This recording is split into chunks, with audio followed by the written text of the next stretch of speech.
Chapter 9. A speech to end all speeches. Checks out. Luca awoke to find himself face down in bed. He moaned into his pillow. Why would Gran drug him? I don't think she was drugging you, Luca. Come on. Or rather, why was she trying to drug Mr. Nuncreed? Because he's creepy, bro. Come on, you remember. Shaking the questions from his woozy head, Luca snapped back to the matter at hand. I guess he doesn't retain the memories like I retain the memories. The festival. The dude's creeping on your granny. That's not your real granny.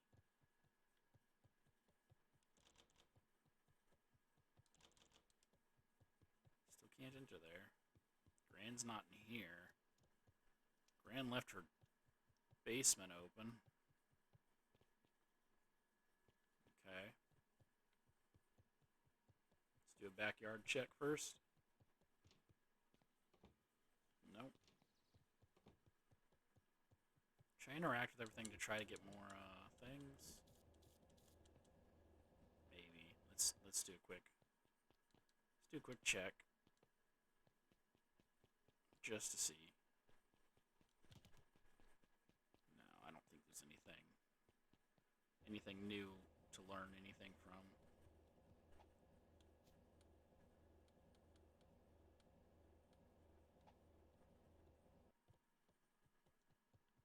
Okay. Nope. Oh, getting stuck. Okay, let's go check on Dad first before we move on. Maybe she's not my grandma. Maybe she's my mom, and the stuff aged her too soon.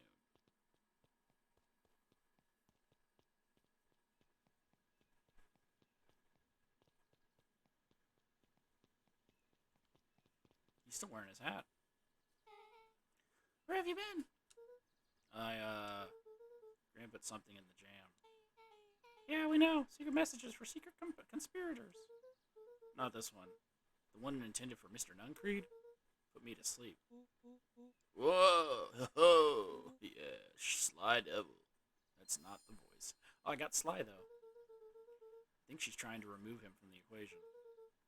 He might be in danger. Have you found anything? We looked around, but haven't seen anything odd. Grant is somewhere. He's nowhere to be found.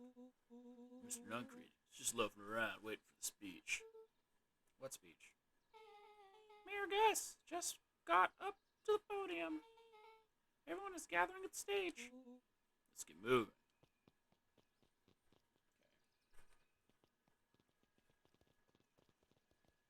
Augustus Valentine nervously wiped his brow. Oh god, this is everyone. Is this thing? Hello, Beacon Pines. Oh, hello, Beacon Pines. I'm Augustus Valentine, your mayor, and suppose you already know that. I don't know why I have no confidence. Oh god, I've never seen her bunny children until now. Finally getting to see all the people. No one seems new. These all seem like the same people we've already met before. Yeah, it's at the back. Girl's awake now. Oh no, there's a bear boy that we haven't seen before. Huh. Okay. Oh yeah. Before we get started, I just wanted to take a moment to recognize someone who couldn't be here today. This town wouldn't be here. Wouldn't be where it is today without my father, Sharper Valentine. So I thought, oh wait, where's the little boy? Little boy dog, where's he at? He's also not here. Okay. And I still believe him to be a clone. Where'd I leave off? So I thought we could begin with a round of applause, fitting such a great man. Even that's more than the old codger deserved. Gus cleared his throat and awkwardly loosened his tie. Right, where was I? William Kerr bounded on the stage with the energy of a preacher at a big tent revival.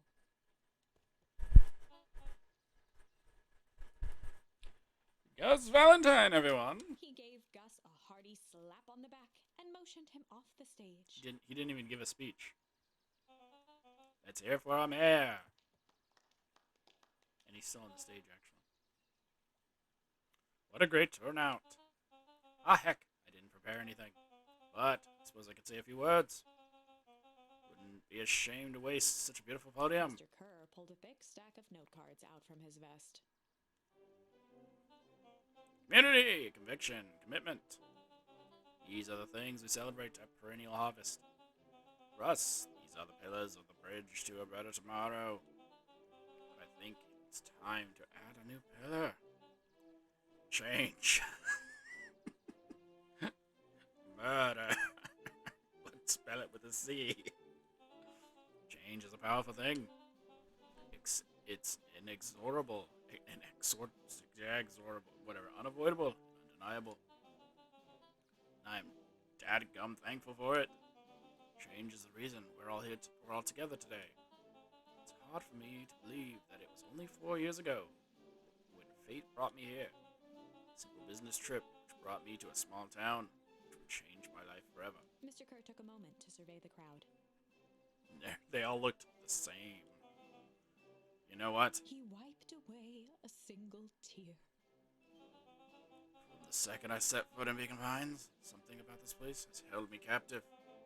Maybe it was that grandma. See, change represents opportunity. It represents potential. It was change that helped me recognize the potential of this place. See that the people of this town, despite suffering great loss, like you, dear boy, and your 2 dead parents, still held on to the things that made them special. He thumped the podium to emphasize each word. Community, conviction, commitment, and character. Change, I mean. Change. Mr. Kerr nodded confidently, biting his lip. The crowd was silent, in rapt attention. Really, they all look bored. I mean, some of them. Some of them look fine. Fate made a perfect match that day. Nothing is more important to you all than community. Perennial Harvest is the community first and foremost. Mr. Kerr methodically made eye contact with each section of the crowd. The only way you made it through the foul harvest was an unshakable conviction. A conviction that a better tomorrow was just over the horizon. Perennial Harvest was founded on the conviction that we are that horizon. This festival is a symbol of our commitment to each other. His voice began to build to a crescendo. I can't do that. We now walk hand in hand into a future we will shape together. His voice changed throughout this whole thing, and that is what change is all about. Grabbing the future by the scruff of the neck, making things happen, like snapping.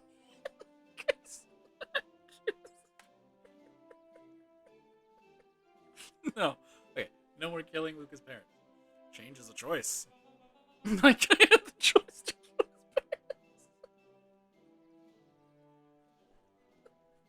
parents. I'm tickled pink that we will all be making that choice together. How great is that? Just imagine what we can accomplish. And now we all get frozen. What was that? The crowd began to look around nervously. Don't worry. A little thunder isn't going to ruin this day. Everyone remain calm. Mr. Kerr quickly flicked through his note cards. Where was I? Through all my travels, I have learned one true thing. One always reaps what they sow. We've all planted a lot of good in this town. Planted. So, it is with a happy heart that I can proclaim. He raised his hands up to the heavens. Our harvest waits! And now we're all frozen. There it is. Another bad end. At that moment, a merciless wall of impossibly cold air ripped through the crowd, instantly freezing everyone and everything it touched. For a man like William Kerr, this was a fitting way for things to end. On a stage, with an entire town frozen in rapt attention for the rest of time. The end. Yep, that's the end. There's that ice again! Whenever I think we're getting close, it comes along and ruins everything! I mean, by the look of it, we are near the end of this book. Maybe we should just quit? Maybe you should just close the book, walk away, and never think of me again. I don't even know who you are. No, I don't mean that. Okay. We got a little closer this time. We just need to try again. Sure. Please. Gonna go ahead and do it.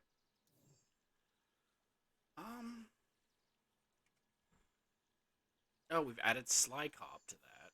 Should we do another cop route? Or didn't we have another thing somewhere? Yeah. But we'll do another Sly Cop. Why not?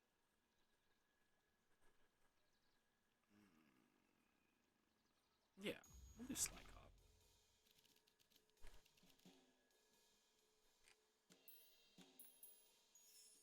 They'd run the classic good cop, sly cop interrogation. So that's probably going to be her. Right? Luca and Rollo ducked behind a barrel, leaving Beck to her task. Yeah. Leave that. With a few crisp snaps, she roused Mr. Tolliver. And then she shot him in the face. Oh! What's going on here? You're the Modewell girl. Please, call me back. Sorry about all this. Mr. Tolliver looked down and shifted a bit, testing his restraints. It seems there's been a mix-up. See, I'm down here for the same reason you are. Juniper sent you here. Beck caught herself before letting the surprise manifest on her face. She'd already gotten him to reveal his relation to Gran. This was gonna be easy. You know how Juniper is with her precautions. Operation Sparkplug has us all on edge. Guess she thought you needed some backup. What? She sent a child? A better way to avoid prying eyes. Who would suspect a kid? I suppose that makes sense. Even if it makes absolutely no sense. Mr. Tolliver wriggled a bit in his restraints. Oh, I'm so sorry. Beck quickly removed the ropes. That had to be uncomfortable. A little? Yeah? I mean, No, I'm not gonna go there. But you understand. You never know who to trust in this town. Mr. Tolliver rubbed the growing knot on his forehead. very true. So, turns out we're both here too. Beck twirled her hand, as if to prompt Mr. Tolliver to finish her thought. Destroy the evidence. Beck shook her head and clicked her tongue. Yep. The old gal is nothing if not thorough. Mr. Tolliver let out an amused huff in agreement. Sure is. Can't blame her, though. If anyone would find out what we're doing to destroy the source, well, we both know how bad that might be. No one will know anything once I finish cleaning things up down He here. was on a roll now, playing Mr. Tolliver like a fiddle. Sure you can finish this up on your own? Juniper trusted me for a reason. You could leave the rest to me. Good. There's one more loose end I'll have to go work on. Killing the little boy. Loose end. Oh, it's nothing, really. The day I had the radio on scan while restocking the candy shell. Don't you know it? I intercepted an old phrase in a perennial harvest transmission. Underground secrets. That's ominous. I think it might be a password, but Juniper dismissed it. Said it wasn't mission critical. What's the password for? We don't know. So we have a password and know where to put it. It's gotta mean something, right? Good thinking. You should probably go work that out. I've got this under control. That's a relief. Between you and me, this basement gives me the willies. Heading for the stairs, Mr. Tolliver hesitated and turned to Beck with a puzzled look. She grinned and gave him a peppy wave. With a shrug, he continued up the stairs, whistling a jaunty tune. And then tossed a Molotov down the thing to kill the children. Because why would he trust a child? You guys catch that? Sure did. This whole time Mr. Tolliver's at a candy shop. But all he ever sells us is apples. Beck blinked slowly in disappointment. password, Rollo. Well, sure. Once things are back to normal, I'll be having a word with Mr. Tolliver about that candy shell. Fine. In the meantime, I've got an idea. She turned to the table and began tearing small scraps of paper. He said he heard a password on the radio. Any good spy transmissions? Transmission is never what it seems. Beck marked each scrap of paper and leaned back. We just need to find the hidden meaning. Okay. What's another word for underground?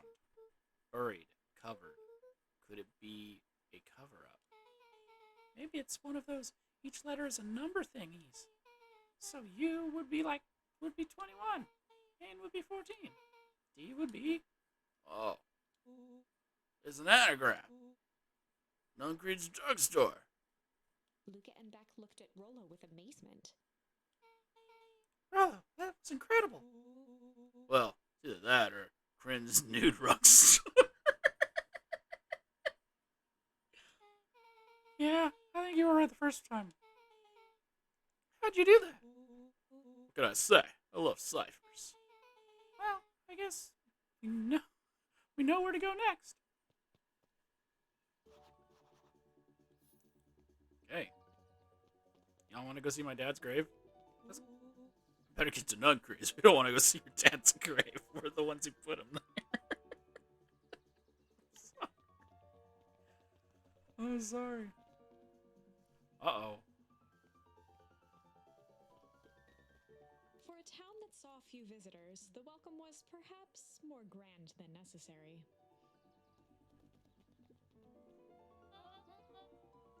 You scared me half to death. Sorry. You kids haven't seen Mr. Tolliver around, have you? Nope. He's got me waiting around here like the last slice of pie. I swear that man would be late to his own funeral. That's cool. Bye. Go see if any of the new words I got work. I don't think so, though, because it's what, sly? Yep, none of these will work. Luca rapped some fish have refined taste. Bye.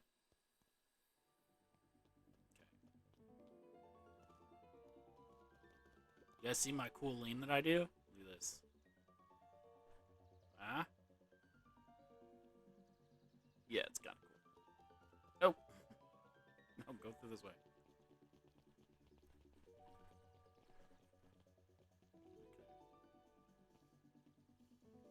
Uh-oh. You're late, Augustus. Sorry, sister. Even though we're all different species of dogs. Just got up with work. Work? You? I had a few more details to lock down for the festival. Oh. What do you have to report? What is this Insipid Town festival really about?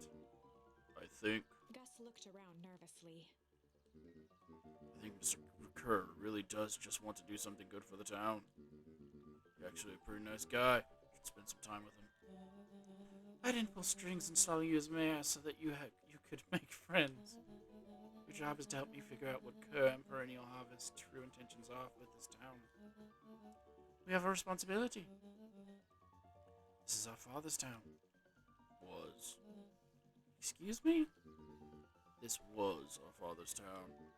He's gone, Eris. He isn't coming back, even though you cloned him into that little puppy.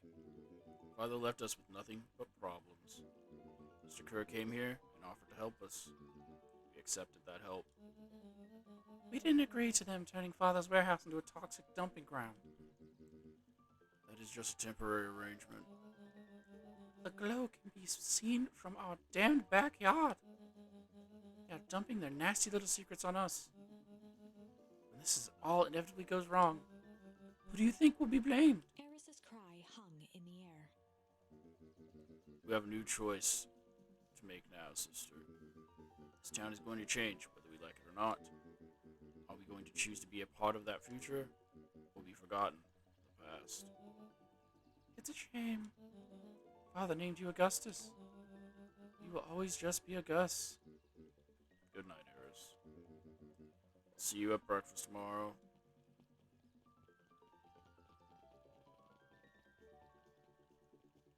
getting late, children. And yet I'm not going home.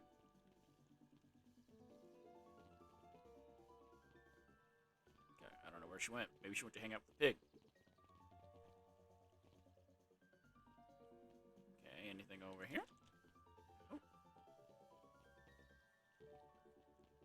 Oh, teacher's down here still, reading late into the night. Knowledge, he spat with a sneer. There exists a gulf between knowing something and being able to do a damn thing about it. I do hate it when the villain makes a good point. Are they implying that one of those... Yes, I know. Implying that one of those two is the villain? And they were making a good point? Let's go smack my watermelon.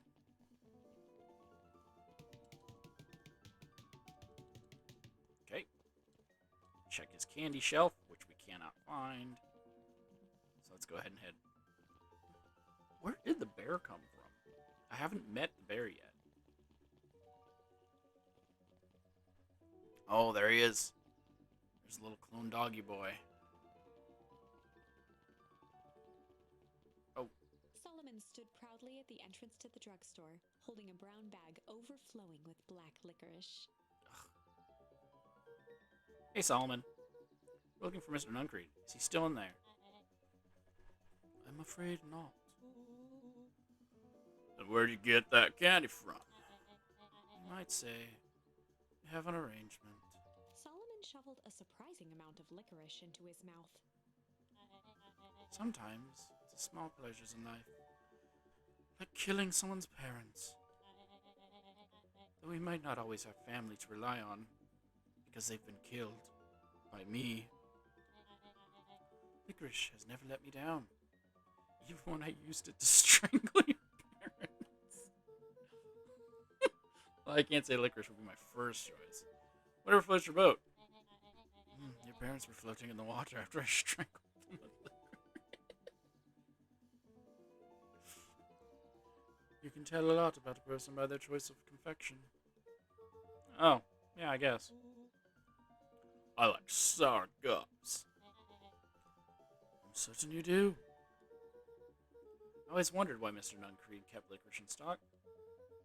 He must eat enough of it to make it worthwhile. There are many ways to earn loyalty. Some, it's as easy as cold hard cash. Now I've got to go strangle someone with some licorice. Well, he's right. It's locked. There's gotta be more clues. Like that bird that's been sitting up there, and the fact that the dog on Nuncreed's sign is not the same breed as dog as he is. Okay, let's see.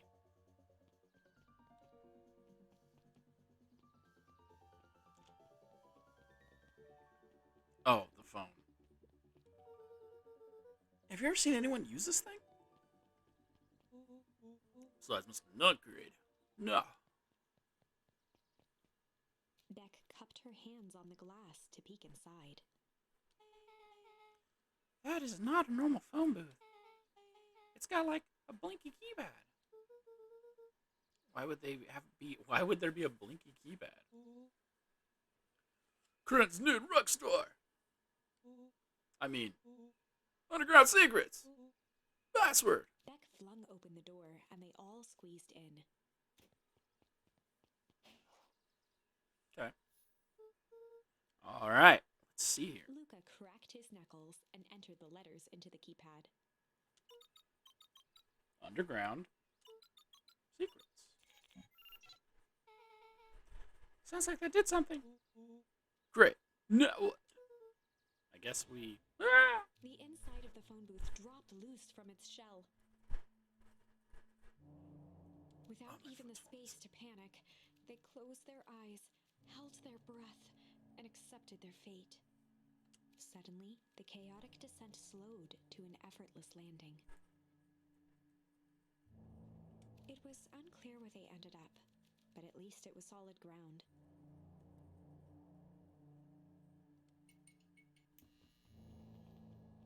The air was stagnant and smelled vaguely of chlorine. I knew it. You knew that there was a secret hub full of strange tubes under the phone booth? course I did. Didn't I say that? No. I definitely thought it. Luca, do you remember when I said how cool it would be if the transdimensional conduits from Hank Atomic issue number 12 were real? Rollo, at one point or another, you said that about every technology ever discussed in Hank Atomic. That's why I'm such a good predictor. It looks like each of these has something written on them. Yeah, well, there's the one that I broke when I smashed the guy with the thing. The suit has a broken mask. So, have we found our mystery warehouse keeper? We've at least found their hazmat suit. It walks like a nuncreed, talks like a nuncreed. Let's not jump to conclusions. Just saying. He stopped sounding like Swanson. I don't know what he's sounding like now. Okay. Mining Operations Alpha. You guys have mines here? Not that I know of. This town is all farms and fertilizer. And a series of tubes. Paul always says, you can only trust a miner up to the point when they hit gold. Not sure how that wisdom applies in this exact situation. That's the thing about Pa. You don't always realize what he means until it's too late. Perennial Harvest main office. That's where my mom works. What does she do? Kills people's parents. Science stuff. Is she involved in all this? We just moved here. How could she be involved? True. Valentine Fertilizer Warehouse. Isn't that where you almost got snatched? Yeah. Why would Perennial Harvest have a tube going to the old Valentine place? This is starting to feel like something big.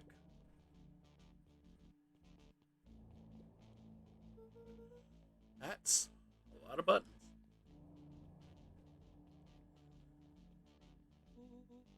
Stand aside, Earthlings. I've read enough Hank Atomic to know my way around sci-fi tech. Rollo's hands hovered over the field of blinking buttons.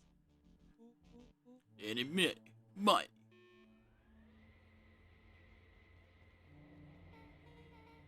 Rollo, what did you do? Nothing. I didn't even mow yet. What was that? Hi. Where? There's nothing but weird tubes down here. Just get back.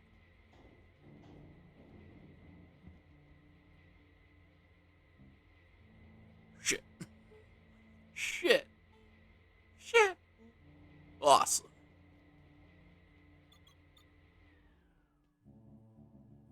You all need to come with me. Now. We aren't going anywhere with you. Oh, that was her voice. Until we get some answers. Mr. Underground Secrets. I told them it was an absurd password. They love anything that makes them feel clever. They who? That's no matter. If I can keep you hidden until after the festival, I might be able to save your skins. I don't care about our skins. Hold on. I like my skin. This all stops now, Nuncreed. Joseph waited for a moment in silence. You sound just like him. Who? Walt. Disney? You don't get to talk about my dad. Bro, I killed your dad. You know, your father and I were friends back before. He gestured toward the strange tubes. All of this. That's a lie. It's not true. It's true. I used to bounce you on my knee. What happened? Same thing that always happens. Reality. Complications. Life. We were a team, Walt and I. An idealistic doctor and a bright-eyed pharmacist. Both hell-bent on helping folks. So, you were his sidekick. No. We were partners. He helped the patients, and I helped him. told a sidekick. Nuncreed let out a growl of a sigh. And then he just killed him. Luca, I need you to know this. I need someone to know this. One day, Sheriff Valentine comes to us, says he's got an opportunity. He'd found something he didn't quite understand. And he was willing to pay us both handsomely to help him understand it. And my dad said no. Father and I both believed in helping people. The thing I could never get him to understand was it's a lot easier to help others if you help yourself now and then. Classic psychic and villain plotline. What am I making him sound like now? Walt loved being righteous almost more than he loved his family. He was wrong about one thing, though. When he begged me not to take Valentine's offer, he said, Joseph, if a person says yes one time to Sharper Valentine, he'll make sure they'll keep on saying yes to him until the day he's dead and gone. He shook his head wistfully. Sharper's long gone, but he's still got me saying yes. Is there a point to this sob story? Not really, no. I just needed to wait while I loaded my gun. Just an old man trying to delay what needs doing. Nuncreed took a menacing step towards the children. Told you. Try to keep you safe. Try to keep you and Juniper out of this. You forced my hand. Luca began to laugh. And my revolver. What? You really don't know? My grand isn't out of this.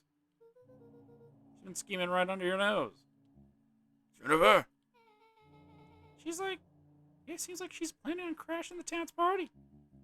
She's going to disrupt the festival. Why would she? The color drained from Nuncreed's face. How does she know? Apparently she knows a lot of things. What? Let's just say this isn't the only underground lair we've busted into today. Honestly, hers is way cooler. She's got maps, explosives, bad intentions, big man. Nuncreed grabbed Luca by the shoulders. His eyes were frantic. You need to tell me what she's going to do right now. She doesn't understand what it is she's messing with. Tell me now. She's in danger, boy. I don't know. She had a map with a mark on the fountain in the town square.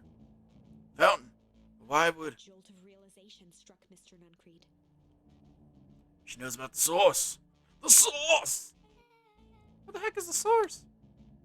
She tries to destroy the source. It can catalyze and... Dear God, she's going to freeze us all.